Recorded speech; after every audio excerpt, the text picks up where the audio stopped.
नमस्कार दोस्तों, मैं अंकुर उपाध्याय स्वागत करता हूं आप सभी का आपके अपने YouTube channel share market analysis में। दोस्तों यहाँ पे आज एक दिग्गज ब्रोकरेज हाउस CLSA ने ब्रोकिंग कंपनीज के ऊपर एक रिपोर्ट निकाली है जो कि बहुत इंपॉर्टेंट है। ये आपको ये शो करती है कि स्टॉक मार्केट में कितने लोग इस समय एक्टिव हैं, कितने लोग इनएक्टिव हैं, कौन से स्टॉक्स पे प्रेशर पड़ सकता है और कहां पे तेजी बन रही है। ये रिपोर्ट मैं आप सभी के साथ शेयर करूंगा, लेकिन सबसे पहले आपको ये जानना बहुत जरूरी है कि ये ब्रोकिंग कंपनीज कौन सी होती हैं।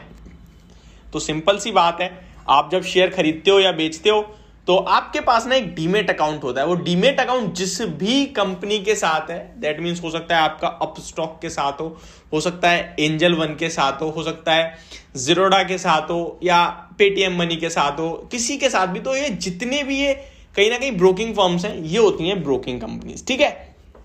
अब इन्हीं के ऊपर एक रिपोर्ट आई है CLSA के द्वारा जो कि ऐसा संकेत दे रही है कि इस बार बाजार में 30 महीने बाद सबसे कम वॉल्यूम्स आते हुए दिख रहे हैं।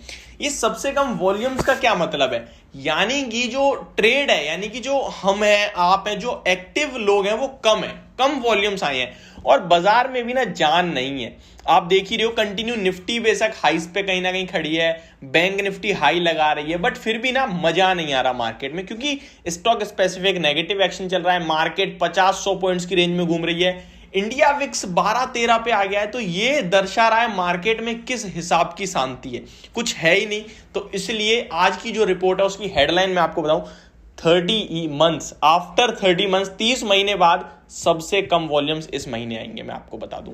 अच्छा, नेक्स्ट कुछ ब्रोकिंग कंपनीज के ऊपर इन्होंने पर्टिकुलरली बात भी करी है और कुछ को डाउनग्रेड भी कर दिया है। तो आपको इन स्टॉक से सावधान रहना है। पहले मैं आपको बता दूं, जो मेरे दिमाग में आ रही है इस समय नाम, जो मार्केट में लिस्ट है, वो आपके साथ शेयर करूंगा। एंजल वन, एडलवाइजेस, ICICI सिक्योरिटीज और 2-4 और होंगे जो अभी मेरे दिमाग में नहीं आ रहे हैं नाम, बट ये कुछ स्टॉक्स हैं जो लिस्टेड हैं।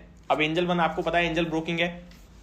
एडलवाइजेस आपको पता ही है और ICICI सिक्योरिटीज भी आपको पता है। एक्सिस सिक्योरिटीज भी है, बट एक्सिस बैंक का स्टॉक लिस्ट है, एक्सिस सिक्योरिटीज का अलग से नहीं है। ICICI सिक्योरिटीज है, ICICI बैंक के साथ ही होता है वो।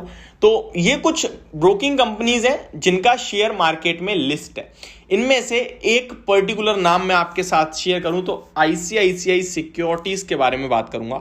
838 का इसका 52 वीक हाई है, 524 पे स्टॉक आ चुका है और काफी बड़ी गिरावट के बाद स्टॉक धीरे धीरे संभलने की कोशिश कर रहा है और ऊपर आ रहा है हायर हाइज लगा के। तो ये चार्ट पैटर्न तो अच्छा दिख रहा है, बट इसको अब बिल्कुल भी एवरेज या बिल्कुल खरीदारी नहीं करनी चाहिए। क्यों? क्योंकि डाटा ऐसा शो करता है और इन्होंने CLSA ने इसे डाउनग्रेड भी करा है, मैं आपको बता दूं। और डाटा ये बता रहा है कि भाई ICICI सिक्योरिटीज ने लगभग 1.5 लाख कस्टमर्स अपने गवा दिए हैं। ये सबसे बड़ी बात है। अब इनके पास जब क्लाइंट्स ही जाएंगे तो भाई वॉल्यूम कहां से आएगा? तो 1.5 लाख कस्टमर कहीं ना कहीं गंवाए हैं। अब शेयर मार्केट से कोई निकला है, हो सकता है कोई छोड़ दे, कोई दूसरी जगह शिफ्ट हुआ हो। डेफिनेटली दो ही चीजें हो सकती हैं, तो उसने छोड़ा है या फिर उसने किसी और जगह शिफ्ट करा है। तो यहां पे जहां पे ऐड हुई है पब्लिक, उसमें सबसे टॉप पे नाम आता है ग्रो का। अराउंड 95,000 क्लाइंट्स ग्रो के पास पहुंचे हैं, 95। और इसी के साथ grow second most customers clients वाली ब्रोकिंग कंपनी बन गई है। मैं आपको बता दूं, पहले अभी भी ज़ीरोधा है, बट ज़ीरोधा ने भी इस मंथ अराउंड 90,000 क्लाइंट्स गंवाए हैं।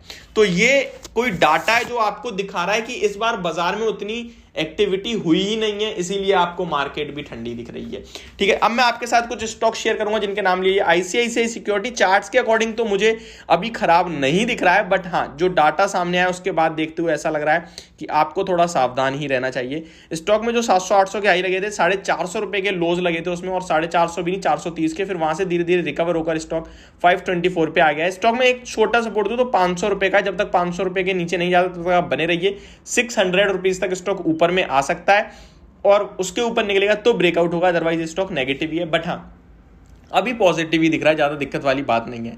नेक्स्ट एंजल वन के बारे में आप सभी के साथ बात करूंगा। एंजल वन की बात करें तो यहां पे स्टॉक 1441 पे ट्रेड कर रहा है, 2000 का हाई है।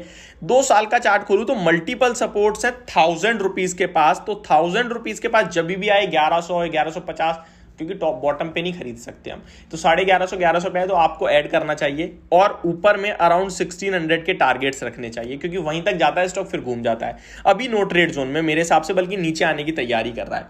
नेक्स्ट एडलवाइजेस का स्टॉक भी मार्केट में, और अभी इस स्टॉक में रिसेंट डेज में कुछ बड़े एक्शन भी हुए थे, तो मैं आपको बता दूं तो बड़ी तेजी बनी थी इस स्टॉक में। अब इस स्टॉक को भी देख लेते हैं कि कैसा दिखता है, यहाँ से क्या करना चाहिए आपको। तो एडलवाइज की बात करूं तो एडलवाइज में एक्चुअली मेरे पास इस वाली एप्लीकेशन पे डाटा ही नहीं खुल रहा है एडलवाइज का। 63.5 के लेवल्स पे क्लोजिंग मिली है और 77.5 का हाई है स्टॉक का। इस शेयर के बारे में बात करें तो मेरे हिसाब से आप यहाँ पे भी थोड़ा सावधानी बरतें। अराउंड 55 के करीब बॉटम है, वहां कहीं गिरता है तो खरीदें, अदरवाइज इग्नोर करें। तो ये होगी मेरी वीडियो इन स्टॉक्स को लेकर, और CLSC की रिपोर्ट मैंने आप सभी के साथ शेयर करी। होप आपको वीडियो जानकारी भरी लगी होगी। Thank you so much for watching this video. Have a great day guys.